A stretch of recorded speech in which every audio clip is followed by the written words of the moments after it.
Kidney ভালো রাখতে সবাই চায়। কিডনি ভালো রাখতে আপনি কি কি করবেন? প্রথমে বলবো আপনাকে, সুগার এবং প্রেশারটাকে কিন্তু আপনাকে কন্ট্রোলে রাখতে হবে। এই সুগার প্রেশার কিন্তু কিডনির প্রধান শত্রু। আপনাকে নিয়মিত প্রেশারটাকে চেক আপ করাতে হবে, সুগারের ফাস্টিং এবং পিপিটাকেও কিন্তু চেক আপ করিয়ে রাখতে হবে। সেকেন্ডলি বলবো, আপনাকে যে খাবারটা খাচ্ছেন সেটার মধ্যে যতটা সল্ট কম হয়, লো সল্ট ডায়েট নিতে বলা হয় আমরা। সল্ট কিন্তু সারাদিনে আপনি ম্যাক্সিমাম 5 গ্রাম লবণ নিতে পারেন। এর চেয়ে যখন বেশি হবে সেটা কিন্তু প্রেশারটাকে হাই করবে এবং তা কিন্তু কিডনির উপর ডাইরেক্ট প্রেশার ফেলবে। থার্ডলি আমি যেটা বলবো 3 নম্বরে, ব্যথার ওষুধ, বিশেষ করে ব্যথার যে এলোপ্যাথি ওষুধগুলো, মেনলি ডাইক্লোফ্যান, অ্যাসিক্লোফ্যান বা ইবুপ্রোফেন এরকম গ্রুপের বা কিছু ক্ষেত্রে কম্বাইন্ড গ্রুপের কিছু ওষুধ হয়। এই ওষুধগুলোকে যতটা কম খাওয়া যায়, বিশেষ করে দীর্ঘদিন একেবারে খাবেন না, এগুলো ডাইরেক্ট কিন্তু কিডনির ফাংশনের উপর প্রভাব ফেলে। এছাড়া আপনি এক্সেস প্রোটিন, বিশেষ করে রেড মিট অ্যাভয়েড করুন।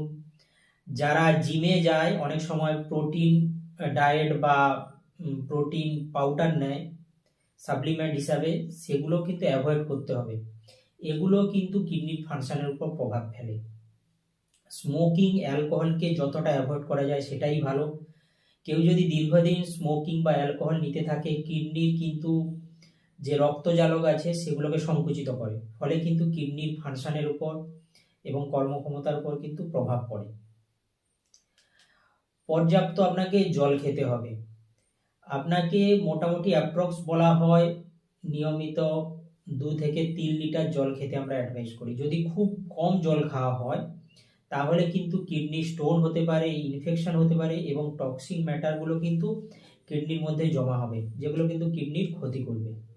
একইভাবে এক্সেস জল খাওয়াটাও কিন্তু ঠিক নয়।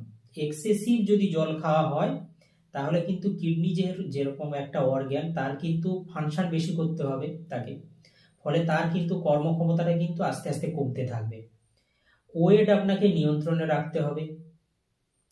খুব বেশি যখন একটা পেশেন্ট বা একটা মানুষ ওভারওয়েট বা ওবেসিটির দিকে যায়, তখন কিন্তু তার শরীরে যেরকম সুগার, প্রেশার এরকম অনেক রকম অসুখ হয়, ফলে এই অসুখগুলো কিন্তু কিডনির উপর কিন্তু ইনডাইরেক্টভাবে প্রভাব ফেলে।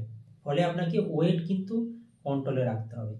নিয়মিত এক্সারসাইজ, যোগাসন, ব্যায়াম বা খেলাধুলো, মেডিকেশন এগুলো করতে হবে। এগুলো কিন্তু কিডনিকে কিন্তু ইনডাইরেক্টভাবে হেলদি রাখবে। এছাড়া পর্যাপ্ত ঘুমের খুবই দরকার। সারাদিনে কিন্তু 7-8 ঘন্টা ঘুমের খুবই প্রয়োজন। তাহলে কিন্তু কিডনির ফাংশন কিন্তু রিদমিক ওয়েতে চলতে থাকবে। এক্সেস স্ট্রেস বা টেনশনটাকে কিন্তু আপনাকে কমাতে হবে।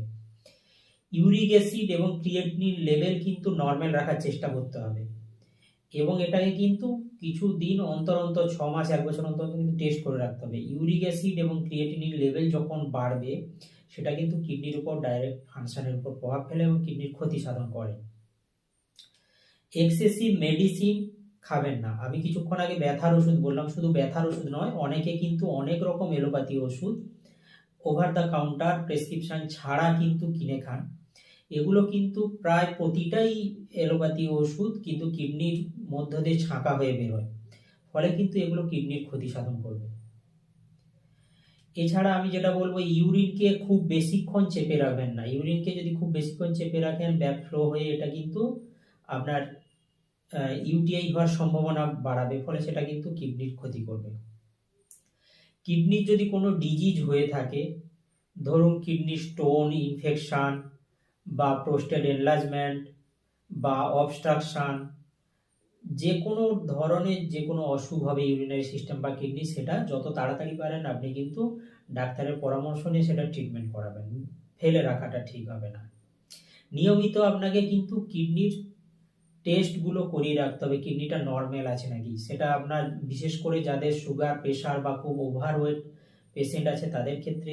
কারোর যদি কিডনি অসুখ হওয়ার ফ্যামিলি হিস্ট্রিতে থাকে বা তার নিজের পাস্ট হিস্ট্রিতে থাকে যে আগে কিডনির কোনো অসুখ হয়েছিল, কোনো অপারেশন হয়েছিল বা কোনো কিছু, তো সেক্ষেত্রে তার কিন্তু kidney function test, urine RE culture, এছাড়া ক্রিয়েটিনিন লেভেল বা ক্রিয়েটিনিন অ্যালবুমিন রেশিও, এইসব টেস্টগুলো মিনিমাম আপনাকে 6 মাস 1 বছর অন্তর করে রাখুন। তাহলে কি ফার্স্ট অবস্থায় যদি কিডনির কোনো অসুখ ধরা পড়ে তাহলে কিন্তু সেটাকে ট্রিটমেন্ট করা যাবে। এবারে আমি বলবো যে কিছু খাবার যেগুলো সাধারণ ক্ষেত্রে আমরা পেশেন্টদের অ্যাডভাইস দিয়ে থাকি, যেগুলো কিডনিকে সুস্থ রাখে বা কিডনিকে ভালো রাখে। জল, ডাবের জল, এগুলো কোনো কিছুই ক্ষতি করে না। এছাড়া শসা, করলা, লাউ, টমেটো, আপেল, পেয়ারা, আঙুর, ওটস, ব্রাউন রাইস, লো সল্ট যে কোনো রকম ডায়েট, এছাড়া বাঁধাকপি, ফুলকপি, আনারস, এছাড়া যে কোনো ধরনের তরতাজা আপনি শাকসবজি, সবটাই কিন্তু কিডনির কোনোটাই ক্ষতি করে না, কিডনির উপকার করে। এবারে সাইড ওয়াইজ আমাকে বলতে হবে যে কিডনির ক্ষতি করছে কি কি খাবার। তো কিডনির ক্ষতি সাধারণ ক্ষেত্রে যে খাবারগুলো করে, excess salt, red meat, excess protein, আচার, পাঁপড়, চিপস, ফাস্ট ফুড, সল্ট যুক্ত যে কোনো খাবার, সফট ড্রিঙ্ক, কোল্ড ড্রিঙ্কস, এছাড়া আর্টিফিশিয়াল প্রিজারভেটিভ কালার দেওয়া যে কোনো খাবার কিন্তু কিডনির ক্ষতি করবে। ফলে আপনি এই কথাগুলো যদি মেনে চলেন, আপনার কিন্তু কিডনিটা সুস্থ থাকবে আর আপনিও সুস্থ থাকবেন। Thank you.